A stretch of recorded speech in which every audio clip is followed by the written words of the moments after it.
ছোট্ট দুইটা বাচ্চা সেদিন ডাক দিয়া বলে, হুজুর মার কাছ থেকে বিদায় নিয়ে এসেছি যুদ্ধে যাওয়ার জন্য, আপনার কাছ থেকে অনুমতি নেওয়ার জন্য। নবী গো, আপনি যদি যুদ্ধে যাওয়ার অনুমতি না দেন, কথা দিলাম এই মুখ আর কোনদিন মাকে দেখাবো না।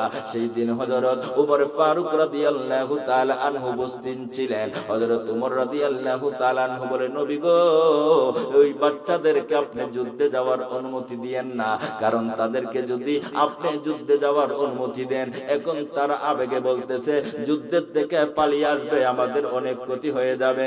সেই দিন ওই ছোট দুইটা বাচ্চা ডাক দিয়া কয়, উমর বাধা দেশ না, নিষেধ দেশ না, সাহস যদি তাকে আমাদের সাথে যুদ্ধ করে দেখ, ওই যুদ্ধের মধ্যে কে জয়লাভ করে, জুড়ে গন সুবহানাল্লাহ। সেদিন হযরত উমর ডাক দিয়া কয়, রে বাচ্চারা, তোরা আমাকে চিনসনি? ওই ছোট্ট ছোট্ট বাচ্চা ডাক দিয়া কয়, উমর গো, আমরা তোমাকে চিনি, কারণ তোমাকে দেখলে শয়তান পালিয়ে যায়। মহান আল্লাহ পাক রব্বুল আলামিন পবিত্র কালামুল্লাহ শরীফের মধ্যে বলতেছেন, ইন্না আকরামাকুম ইনদাল্লাহি আতাকাকুম। আল্লাহ পাক রব্বুল আলামিন বলেন, পৃথিবীর মধ্যে লক্ষ লক্ষ কোটি কোটি বিলিয়ন মিলিয়ন মানুষ আছে। ওই কোটি কোটি মানুষের মধ্যে আমার কাছে ওই ব্যক্তিরাই হচ্ছে সবচেয়ে বেশি দামি, সবচেয়ে বেশি আমার পছন্দনীয়, সবচেয়ে বেশি সম্মানিত, সবচেয়ে বেশি সম্মানী মর্যাদা পূর্ণ ওই ব্যক্তিরা যারা দুনিয়ার মধ্যে থেকে আমি আল্লাহকে ভয় করে, জুড়ে কোন সুবহানাল্লাহ। এজন্য আজকের মাহফিলের মধ্যে যারা এসেছে তারা আল্লাহকে ভয় করে কি করে না? যারা আল্লাহকে ভয় করে তারাই মাহফিলের মধ্যে চলে এসেছে রে বাবা। আল্লাহ পাক রব্বুল আলামিন বলেন, ইন্নাল্লাহা আলিমুন খাবীর।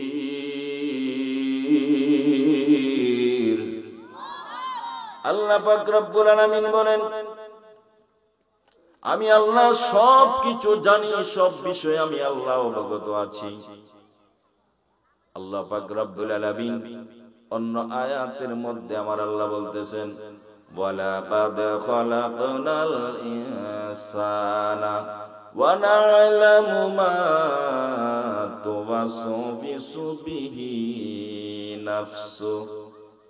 আল্লাহ পাক রব্বুল আলামিন বলেন, আমি মানুষ বানাইছি, আমি ইনসান বানাইছি।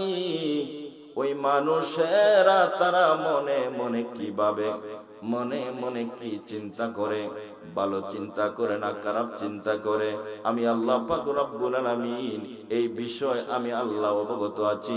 তারা মনে মনে কি ভাবতেছে এটাও আমি আল্লাহ জানি।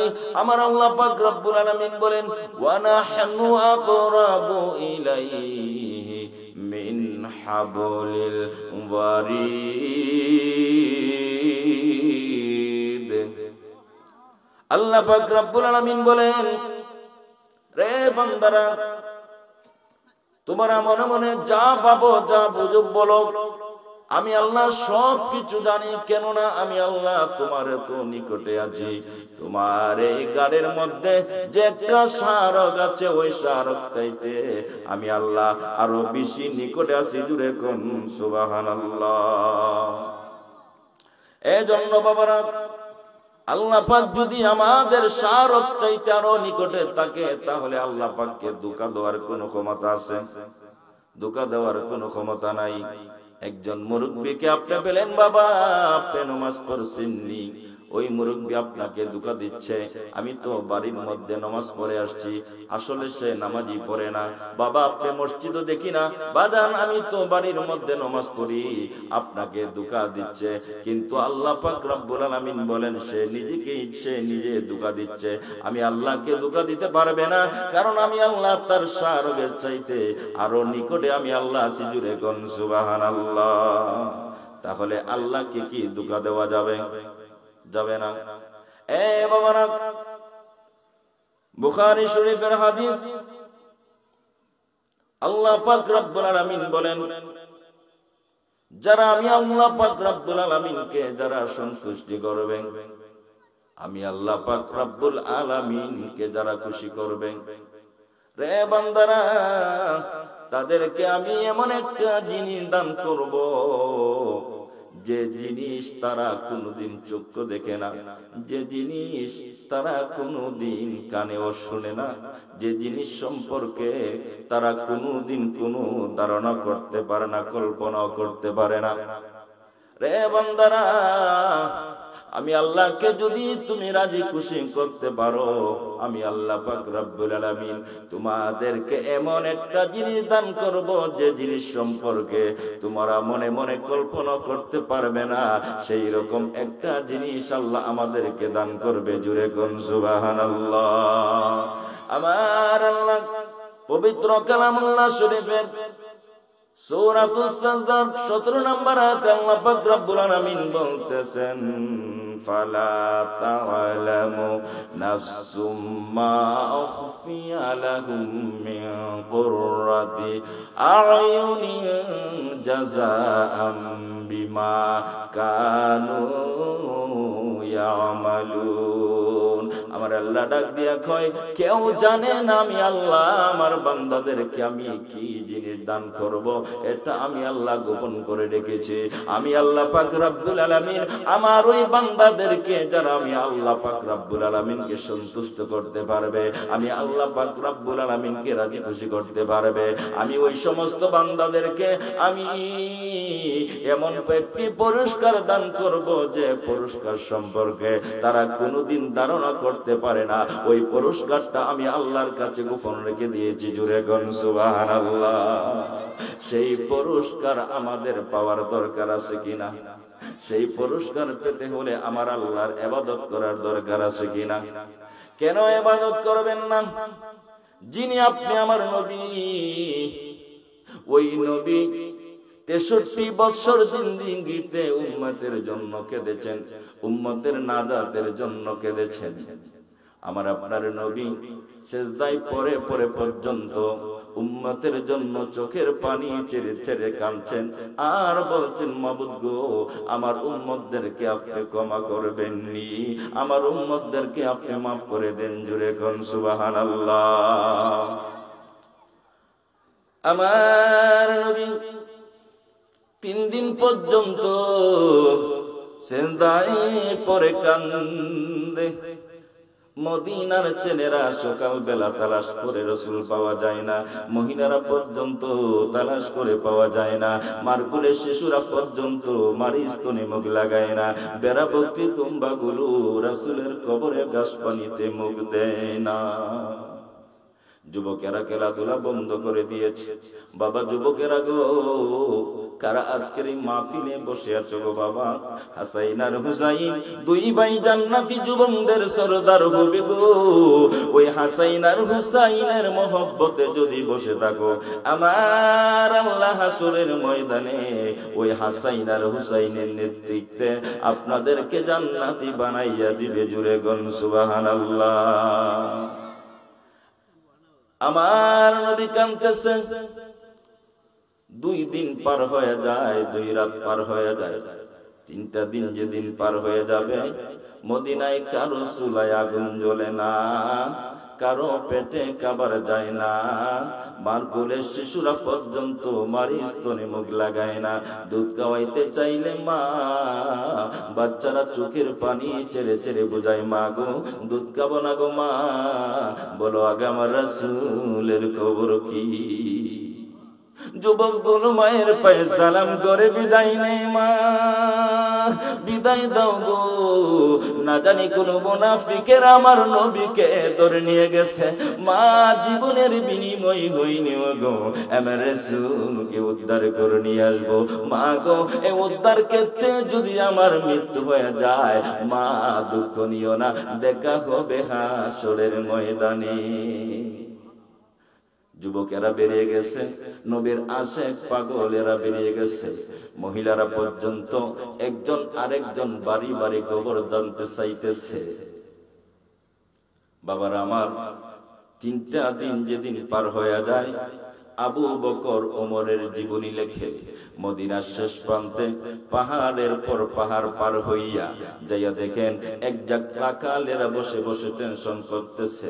রাকালেরা রে, তোমরা কিসের টেনশন করো রে রাকালেরা? তোমরা কোত্থেকে আসছো? আমরা মদিনা শহর থেকে আসছি। তোমাদের নাম কি? আমার নাম আবু বকর, আমার সাথে ওমর, আমরা 2 জন। তোমরা কিসের টেনশন করতেছো? রাকালেরা রে, আমাদের টেনশন গুলা তোমরা শুনবানি। রাকালেরা বলে, আমাদের টেনশনের উপর তোমাদের আবার কিসের টেনশন? রে রাকালেরা, আজকে 3টা দিন পার হইয়া যায় রে, আমার মায়ের নবীরে খুঁজা পাই না। তোমরা আমাদের মায়ের নবী, দয়ার নবীর খোঁজ খবর জানোনি? রাকালেরা বলে, এরে আবু বকর ওমর, আমরা তো তোমাদের মায়ের নবীর দয়ার নবীর খোঁজ খবর জানি না। তবে আমরা যাকে নিয়ে টেনশন করতেছি, আজকে 3টা দিন পার হয়ে যায় রে, একটা মায়ের মানুষে একটা নূরের পুতুল রে, পূর্ণিমার চাঁদের মতো চেহারা, ওই পাহাড়টার নিচে আজকে 3টা দিন পার হয়ে যায়। উম্মতি উম্মতি বলে কান্দে রে আবু বকর। ওই লোকটার দিকে তাকাইয়া আমাদের সকল রাকালের বেড়া বকরি দুম্বা গরু এক নজরে তাকাইয়া তাকাইয়া কান্দে, গাছ পানিতে মুখ দেয় না।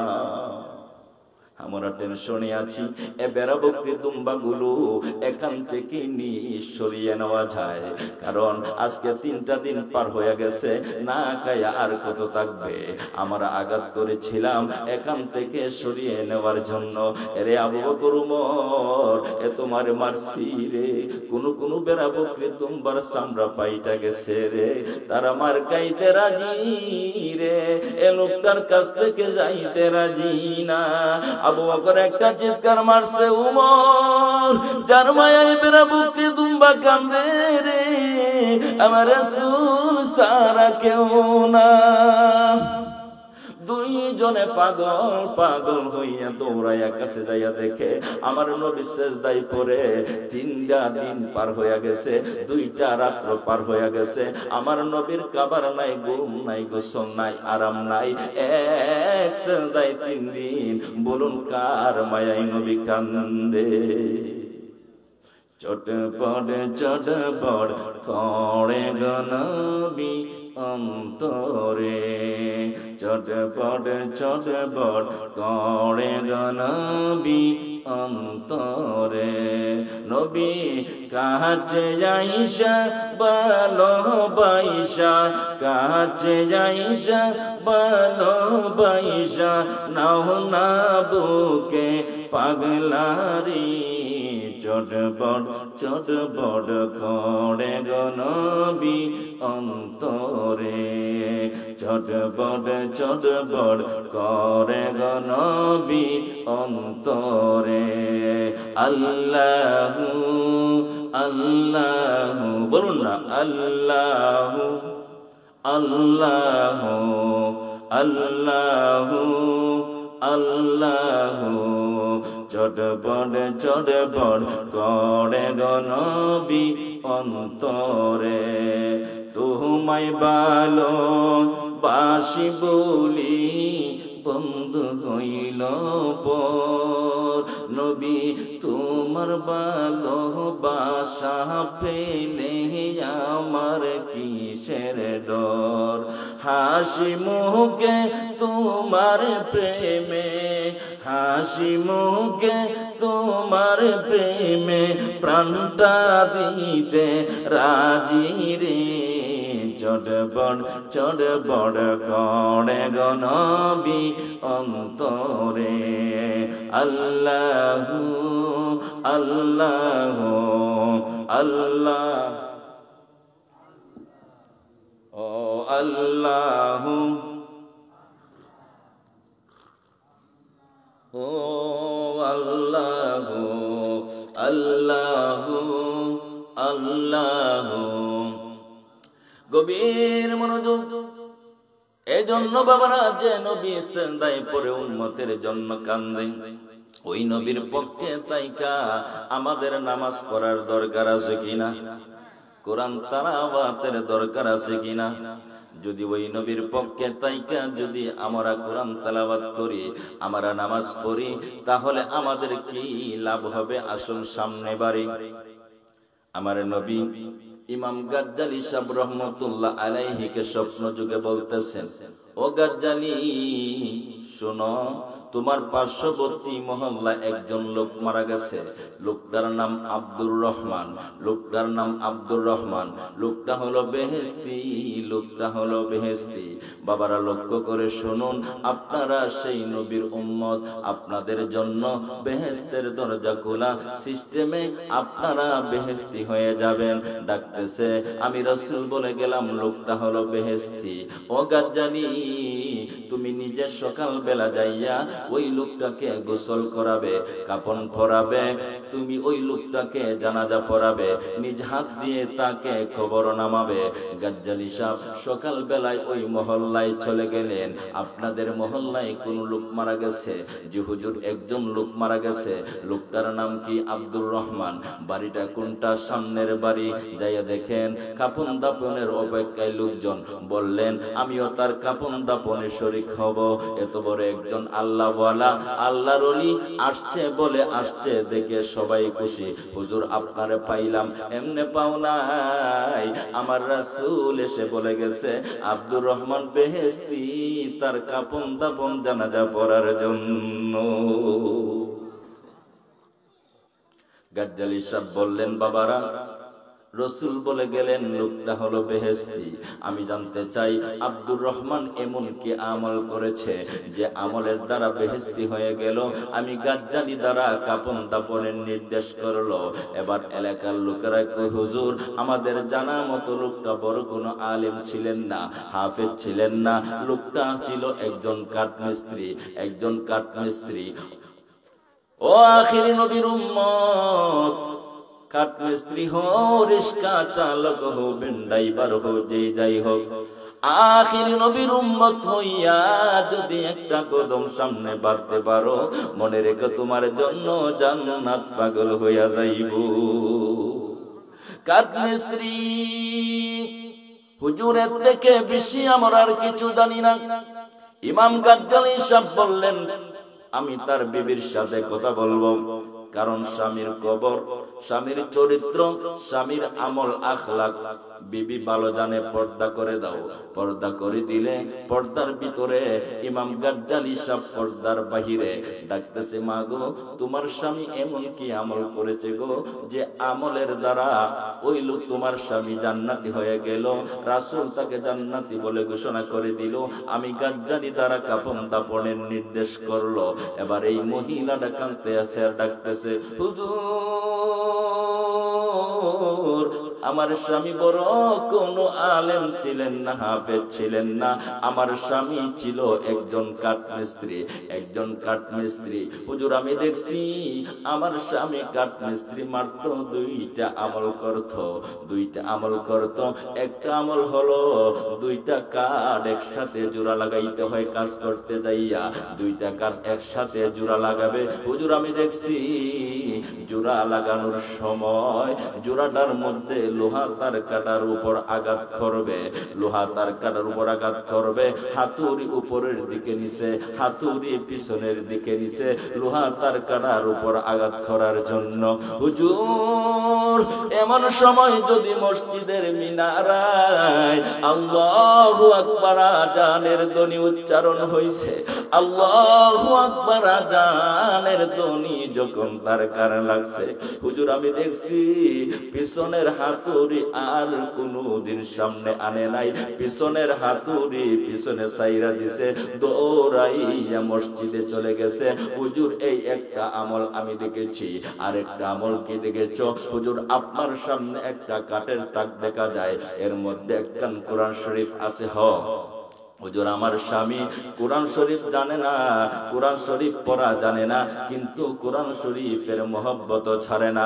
হুজুর আমার স্বামী এশার নামাজ পড়ে গো, ঘরের ভিতরে আইসা কানা দানা খাইতো না, ঘুমাইতো না, টান দিয়া ওই কোরআন শরীফ কান নামাইতো, বালিশের উপর রাইকা একটা একটা পৃষ্ঠা করে উল্টাইতো, কোরআন পড়া জানতো না। হুজুর আমি দেখছি আমার স্বামী কোরআনের পাতা উঠা আরে তিমের মতো কান্দে।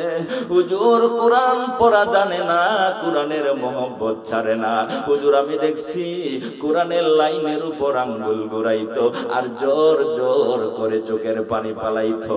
কোরআনের লাইনের উপর আঙ্গুল ঘুরায় আর চোখের পানি পালায়। এইভাবে 2-3 পারা কোরআনের লাইনের উপর আঙ্গুল না ঘুরাইয়া আমার স্বামী কোনদিন ঘুমাইছে না। হুজুর এই 2টা আমল আমি দেখেছি।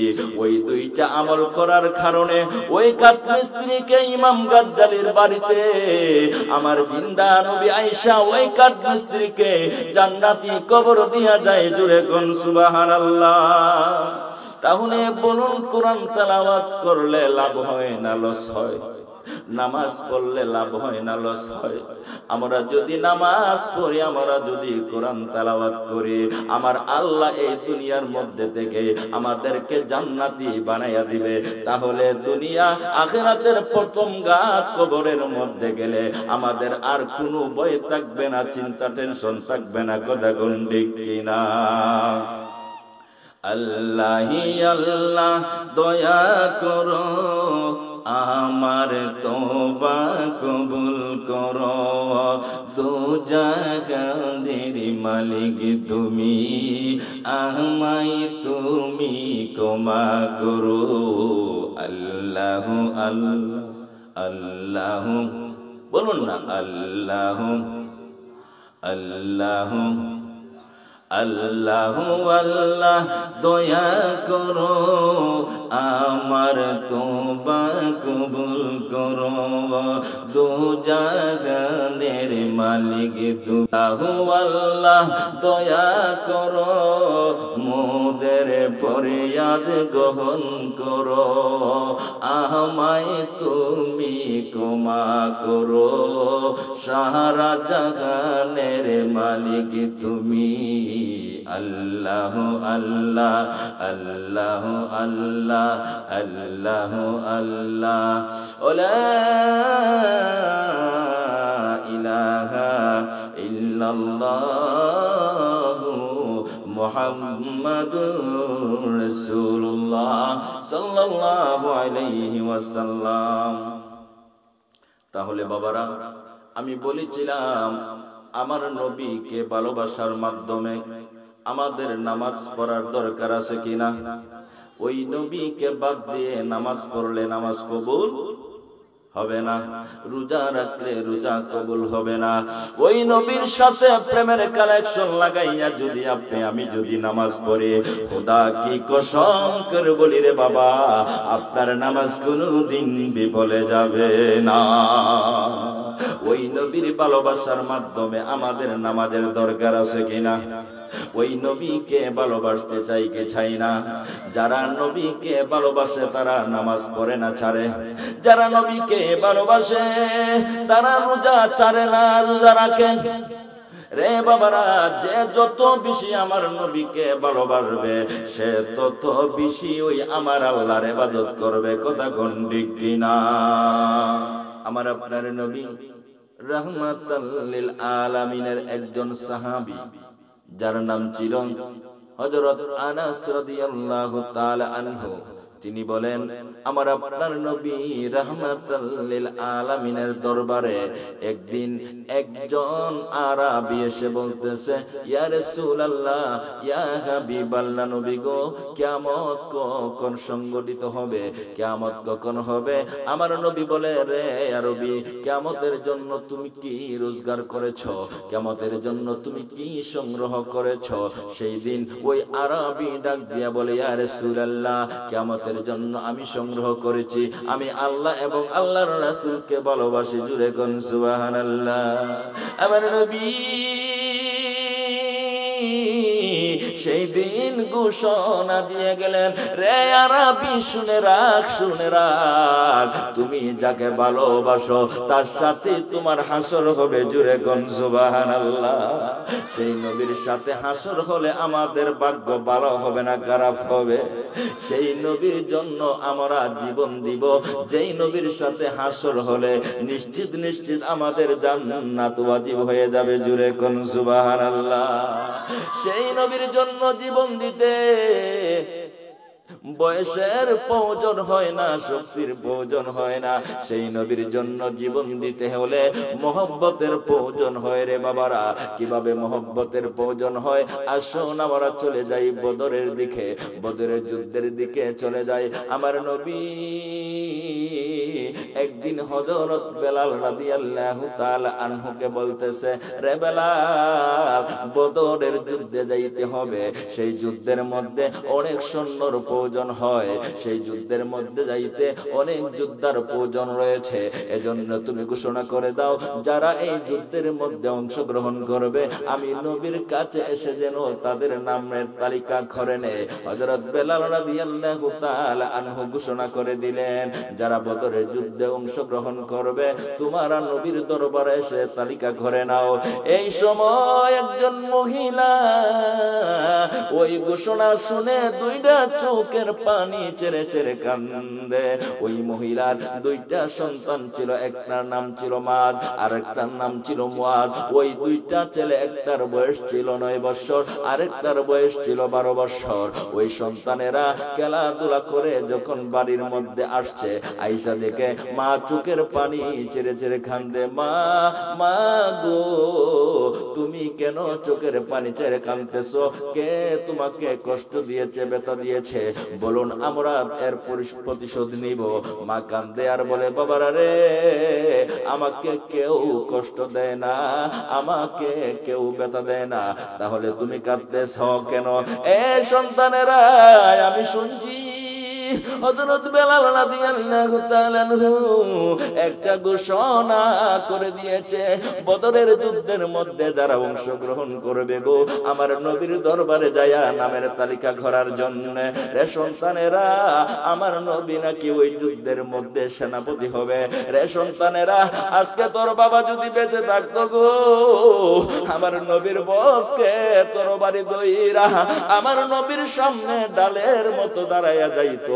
একটা তীর বল্লমের আঘাত আমার নবীর উপরে লাগতে দিত না। রে সন্তানেরা, তোদের বাবা তো দুনিয়ায় নাই, তোদের বাবা যদি দুনিয়ায় থাকতো আজকে আমার নবীর পক্ষে যাইয়া তরবারি ধরতো, জীবন দিত। এই ব্যথা লইয়া আমি কাঁদতেছি। ওই দুইটা ছোট ছোট বাচ্চা ডাক দিয়া কয়, মা, মা গো, আর কাঁদতে হবে না, কথা দিলাম, ওদা দিলাম, ওই নবীর পক্ষে আমরা দুইটা ভাই তরবারি ধরবো। জুরে কোন সুবহানাল্লাহ। মার কান্না আরো বেড়ে গেছে।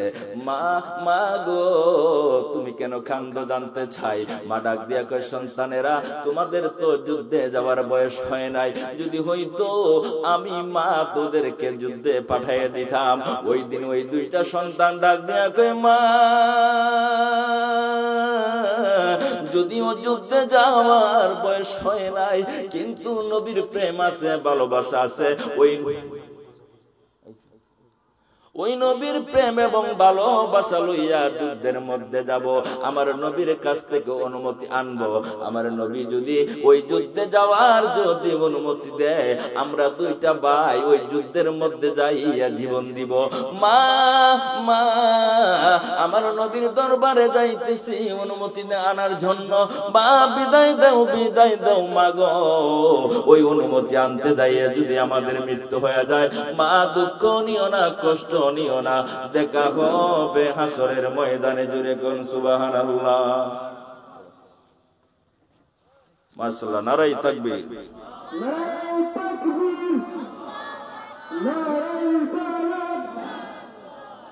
যেহেতু আমাদের আজকের মাহফিলের বিশেষ অতিথি হুজুর,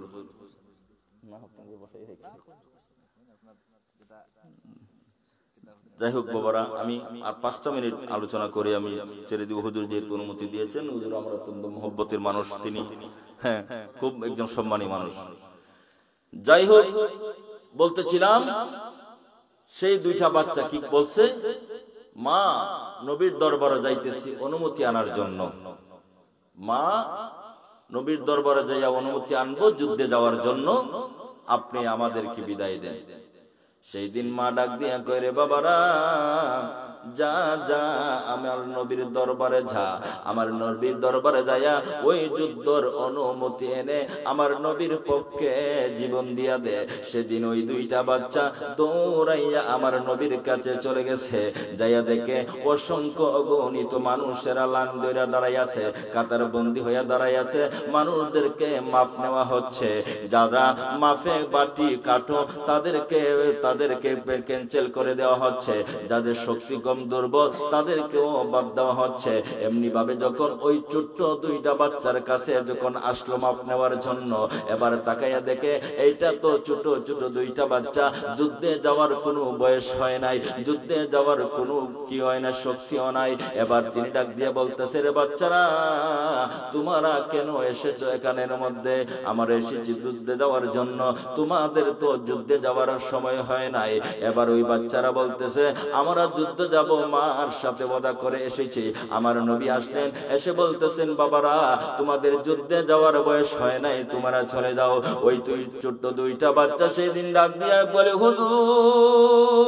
হুজুর মার কাছ থেকে বিদায় নিয়ে এসেছি যুদ্ধে যাওয়ার জন্য, আপনার কাছ থেকে অনুমতি নেওয়ার জন্য। নবী গো, আপনি যদি যুদ্ধে যাওয়ার অনুমতি না দেন, কথা দিলাম এই মুখ আর কোনদিন মাকে দেখাবো না। সেই দিন হযরত উমর ফারুক রাদিয়াল্লাহু তাআলা আনহু উপস্থিত ছিলেন। হযরত উমর রাদিয়াল্লাহু তাআলা আনহু বলে, নবী গো, ওই বাচ্চাদেরকে আপনি যুদ্ধে যাওয়ার অনুমতি দিয়েন না, কারণ তাদেরকে যদি আপনি যুদ্ধে যাওয়ার অনুমতি দেন, এখন তারা আবেগে বলতেছে যুদ্ধের থেকে পালিয়ে আসবে, আমাদের অনেক ক্ষতি হয়ে যাবে। সেই দিন ওই ছোট 2টা বাচ্চা ডাক দিয়া কয়, উমর বাধা দেশ না, নিষেধ দেশ না, সাহস যদি তাকে আমাদের সাথে যুদ্ধ করে দেখ, ওই যুদ্ধের মধ্যে কে জয়লাভ করে, জুড়ে গন সুবহানাল্লাহ। সেদিন হযরত উমর ডাক দিয়া কয়, রে বাচ্চারা তোরা আমাকে চিনসনি?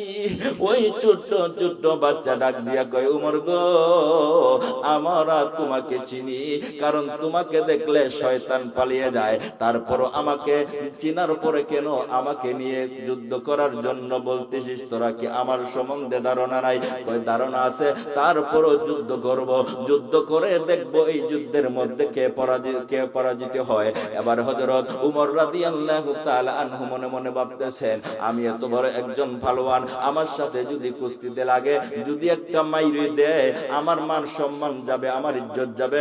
না না, তাদের সাথে লড়তে হবে না, তাদের সাথে যুদ্ধ করা যাবে না। এবার হযরত উমর রাদিয়াল্লাহু তাআলা আনহু বলে, ইয়া রাসূলুল্লাহ, নবী গো, ওই বড় ভাইটাকে যুদ্ধে যাওয়ার অনুমতি দিয়ে দেন। এবার আমার নবী বড় ভাইটাকে যুদ্ধে যাওয়ার অনুমতি দিয়ে দিলেন। ছোট ভাইটা চোখের পানি ছেড়ে কান্দে, রে বড় ভাই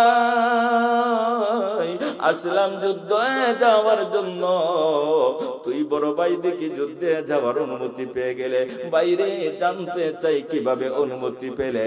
এবার বড় ভাই ডাক দিয়া কয়, উমর আমার সাথে যুদ্ধ করবে ভয় পেয়েছে, এজন্য আমি যুদ্ধে যাওয়ার অনুমতি পেয়েছি। ছোট ভাই কান্দে আর বলে, নবী গো, ও মায়ার নবী, দয়ার নবী, উমর আমার ভাইকে দেখে ভয় পেয়েছে।